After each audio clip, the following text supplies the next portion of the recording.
अच्छे ढंग से आगे बढ़ रहा है। कृषि को लाभदायक मौसम की खबरें हैं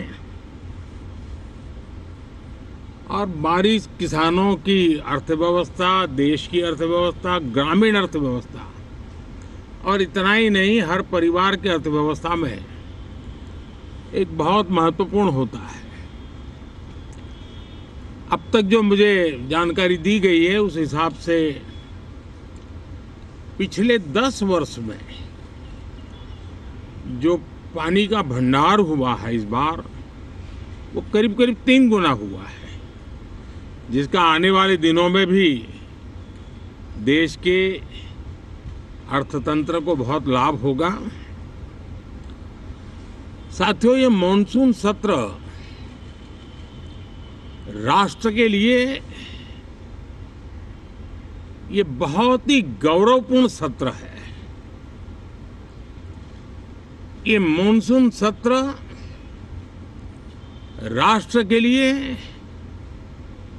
एक अपने आप में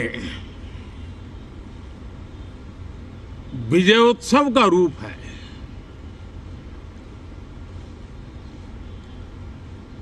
और जब मैं कहता हूं कि सत्र राष्ट्र गौरव और विजयोत्सव का सत्र है, तो सबसे पहले तो मैं पहली बार इंटरनेशनल स्पेस स्टेशन पर भारत का तिरंगा झंडा वहां लहराना, ये हर देशवासी के लिए गौरव की पल है। देश में साइंस टेक्नोलॉजी के प्रति,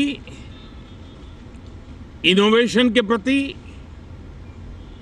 नया उमंग और उत्साह भरने वाली ये सफल यात्रा रही है। और पूरे सांसद, लोकसभा राज्यसभा दोनों सदन जिस गौरव का अनुभव कर रहे हैं उसमें एक स्वर से जुड़ेंगे, एक स्वर से इसका यशगान होगा। जो भारत को अंतरिक्ष में नई ऊंचाइयां पर पहुंचाने वाले जो भावी कार्यक्रम हैं, उनके लिए भी प्रेरक बनेगा, प्रोत्साहक बनेगा। साथियों, ये मॉनसून सत्र एक विजयोत्सव है। पूरी दुनिया ने भारत की सैन्य शक्ति का, भारत के सैन्य के सामर्थ्य का रूप देखा है। ऑपरेशन सिंदूर में भारत की सेना ने जो लक्ष्य निर्धारित किया था 100% अचीव किया। आतंकियों के आकाओं के घर में जाकर के 22 मिनट के भीतर भीतर ऑपरेशन सिंदूर के तहत उसको जमींदोज कर दिया गया। और मैंने बिहार की एक कार्यक्रम में इसकी घोषणा की थी, जो हमारी सैन्य शक्ति ने बहुत ही कम समय में सिद्ध करके दिखा दिया। और इसमें मेड इन इंडिया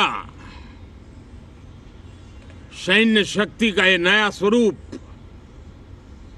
इस पर भी दुनिया बहुत आकर्षित हुई है। इन दिनों विश्व के जिन जिन लोगों से मिलना होता है तो भारत के इस मेड इन इंडिया जो औजार तैयार हो रहे हैं उसके प्रति दुनिया का आकर्षण बढ़ रहा है। मुझे विश्वास है कि जब सदन इस विजयोत्सव को एक स्वर में विजय के भाव से इस सत्र के दरमियान उन ओजस्वी तेजस्वी भावनाओं को प्रकट करेगा तो भारत की सैन्य शक्ति को बल मिलेगा, प्रोत्साहन मिलेगा, देशवासियों को प्रेरणा मिलेगी और सैन्य क्षेत्र में जो रिसर्च, इनोवेशन और मैन्युफैक्चरिंग हो रहे हैं, made in India defence equipment बन रहे हैं, उसको भी एक बल मिलेगा और जो भारत के नौजवानों के लिए नए रोजगार के अवसर पैदा करेगा। साथियों, ये दशक हम एक प्रकार से देख सकते हैं कि शांति और प्रगति कंधे से कंधा मिलाकर के आगे बढ़ने के कदम कदम पर प्रगति के एहसास करते रहे हैं। देश कई प्रकार की हिंसक वारदातों का शिकार रहा है, लंबे अरसे तक शिकार रहा है। देश आजाद हुआ तब से ये समस्या को हम झेल रहे हैं, चाहे आतंकवाद हो, नक्सलवाद हो। कोई प्रारंभ में शुरू हुआ होगा, कोई बाद में शुरू हुआ होगा, लेकिन आज नक्सलवाद का, माओवाद का दायरा बहुत तेजी से सिकुड़ रहा है। माओवाद को, नक्सलवाद को जड़ से उखाड़ने के संकल्प के साथ देश के सुरक्षा बल एक नए आत्मविश्वास से, तेज गति से सफलता की ओर कदम रख रहे हैं।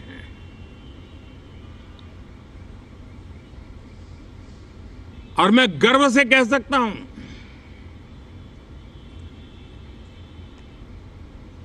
देश में सैकड़ों जिले नक्सल की चपेट में से निकल करके आज मुक्ति का सांस ले रहे हैं। हमें गर्व है कि बम, बंदूक और पिस्तौल के सामने हमारा देश का संविधान जीत रहा है, हमारे देश का संविधान विजयी हो रहा है। देश के उज्जवल भविष्य के लिए साफ दिख रहा है कि कल तक जो रेड कॉरिडोर थे वो आज ग्रीन ग्रोथ जोन में परिवर्तित होते नजर आ रहे हैं। साथियों, एक के बाद ऐसी घटनाएं देशभक्ति के लिए, देश की भलाई के लिए संसद में पहुंचे हुए हर माननीय सांसद के लिए गौरव का पल है। और संसद के इस सत्र में ये गौरव गान पूरा देश सुनेगा, हर सांसद से सुनेगा, हर दल से सुनेगा। साथियों, आर्थिक क्षेत्र में भी जब 2014 में आप सबने हमें जिम्मेवारी दी, देश फ्रेजाइल 5 की अवस्था से गुजर रहा था। 2014 के पहले वैश्विक अर्थव्यवस्था में हम 10वें नंबर पर थे और आज भारत तेज गति से दुनिया की तीसरे नंबर की अर्थव्यवस्था बनने की दिशा में आगे बढ़ रहा है, दरवाजे पर दस्तक दे रहा है। इन दिनों 25 करोड़ गरीबों का गरीबी से बाहर निकलना, जिसको विश्व की अनेक संस्थाएं सराहना कर रही है। देश में एक जमाना था 2014 के पहले, जब महंगाई का दर, इन्फ्लेशन रेट डबल डिजिट में हुआ करता था। आज 2% के आसपास आकर के देश के सामान्य मानव के जीवन में राहत बन गया है, सुविधा बन गया है।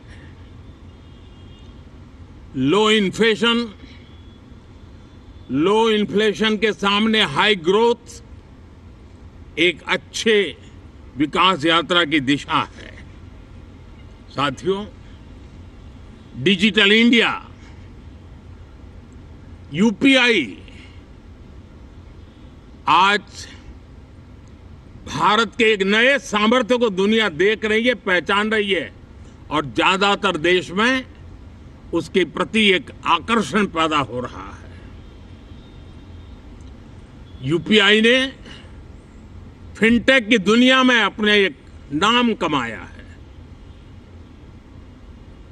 रियल टाइम डिजिटल ट्रांजैक्शन दुनिया में सबसे ज्यादा हो रहे हैं। दुनिया में जितने हो रहे हैं, अकेले भारत में उससे ज्यादा हो रहे हैं।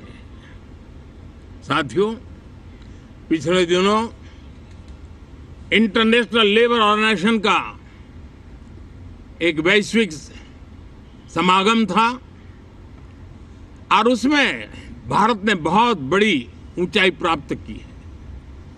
आईएलओ का कहना है कि 90 करोड़ से ज्यादा लोग भारत में अब सोशल सिक्योरिटी के दायरे में हैं। ये अपने आप में एक बहुत बड़ा अचीवमेंट है। उसी प्रकार से वैश्विक संस्था WHO ने ये कहा है कि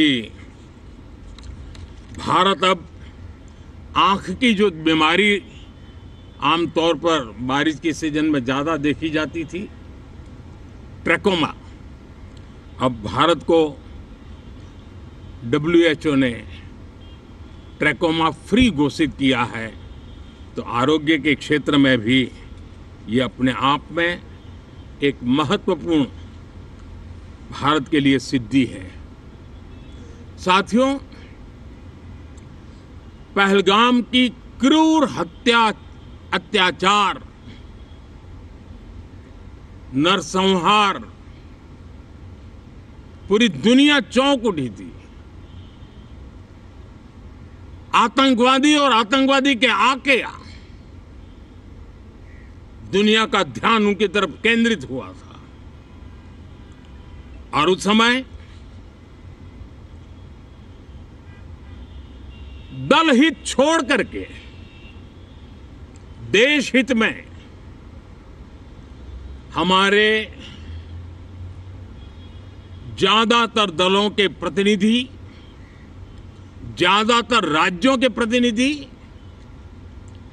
विश्व भ्रमण किया, दुनिया के अनेक देशों में गए और एक स्वर से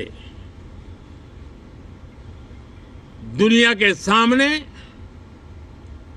आतंकवादियों का आका पाकिस्तान को बेनकाब करने का एक बहुत सफल अभियान चलाया। मैं आज राष्ट्र हित में किए गए इस महत्वपूर्ण कार्य के लिए उन सभी सांसदों की सराहना करना चाहता हूं, सभी दलों की सराहना करना चाहता हूं, और उसने देश में एक सकारात्मक वातावरण पैदा किया। विश्व ने भारत की बात को स्वीकार करने की दिशा में अपने मन के द्वार खोले, और इसके लिए ये हमारे सांसदगण, हमारे राजनीतिक दल सराहना करने के मेरे लिए सौभाग्य है। साथियों, हम जानते हैं कि ये स्पिरिट, एक स्वर, एक एकता का वातावरण देश को कितना उत्साह से भर देता है। विजयोत्सव का ये पर्व इस मॉनसून सत्र में भी उसी भाव से प्रकट होगा। देश की सैन्य शक्ति को सराहना करेगा, देश के सामर्थ्य का गौरवगान करेगा और देश के 140 करोड़ नागरिकों को नई प्रेरणा का कारण बनेगा। मुझे विश्वास है कि हम सब मिलकर के डिफेंस के क्षेत्र में आत्मनिर्भर होने के इन प्रयासों को बल दें, सेना के सामर्थ्य की सराहना करें। और मैं आज देशवासियों के सामने जरूर कहूंगा और देश के राजनीतिक दलों से भी कहूंगा कि देश ने एकता की ताकत देखी है, एक स्वर का सामर्थ्य क्या होता है देखा है। तो सदन में से भी सभी माननीय सांसद उसको बल दें, उसको आगे बढ़ाएं। और मैं जरूर कहूंगा, राजनीतिक दल अलग अलग हैं, हर एक का अपना एक एजेंडा है, अपनी एक भूमिका है, लेकिन मैं इस वास्तविकता को स्वीकार करता हूं कि दल हित में मत भले न मिले, लेकिन देश हित में मन जरूर मिले। इसी एक भावना के साथ इस मॉनसून सत्र से देश के विकास यात्रा को बल देने वाले, देश की प्रगति को बल देने वाले, देश के नागरिकों को सामर्थ्य देने वाले अनेक विधेयक प्रस्तावित हैं। सदन विस्तृत चर्चा करके उसको भी पारित करेगा। मेरी सभी माननीय सांसदों से उत्तम डिबेट चलाने के लिए शुभकामनाएं हैं। बहुत बहुत धन्यवाद। प्रधानमंत्री नरेंद्र मोदी को आप सुन रहे थे। सीधे तौर पर यह कहा कि पाकिस्तान को बेनकाब करने का अभियान हमने चलाया है। ऑपरेशन सिंदूर एक ऐतिहासिक ऑपरेशन है। देश हित में मन जरूर मिले, ये बेहद ज्यादा जरूरी है और सभी विपक्षी दलों से यह आशा की है कि देश के लिए फायदेमंद रहेगा ये मॉनसून का सत्र और देश की तरक्की को सुनिश्चित करने को लेकर एक हेल्थी डिबेट इस मॉनसून सत्र में की जाएगी।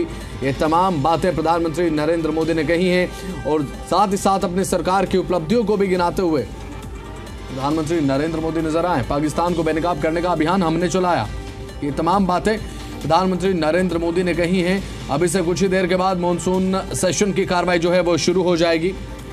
तो आज से मॉनसून सत्र शुरू होने जा रहा है, ये बड़ी खबर हम आपको बता रहे हैं। इससे पहले प्रधानमंत्री नरेंद्र मोदी ने इस सेशन को लेकर संबोधित भी किया। संसद का मॉनसून सत्र 32 दिन चलने वाला है और आपको बता दें कि 21 जुलाई से यानी कि आज से 21 अगस्त तक 32 दिन का पूरा ड्यूरेशन रहेगा मॉनसून सत्र का। इसमें 18 बैठकें होंगी, 15 से ज्यादा बिल पेश केंद्र सरकार की तरफ से किए जाएंगे। विपक्ष की तरफ से बात अगर करें तो सरकार के घेराव की तैयारी पूरी तरह से की जा चुकी है। पहलगाम मुद्दे को लेकर बात अगर कर लें, सरकार को घेरने के लिए विपक्ष तैयार बैठा है। डोनाल्ड ट्रंप की भूमिका क्या रही, संदिग्ध दिखाई पड़ती है। सीज फायर में किस तरीके से अमेरिका ने अनाउंस किया, ये तमाम बातें विपक्ष की तरफ से रखी जाएंगी। SIR जो अभी फिलहाल चल रहा है बिहार में, इसे लेकर भी विपक्ष एक बेहद बड़ा मुद्दा बना सकता है।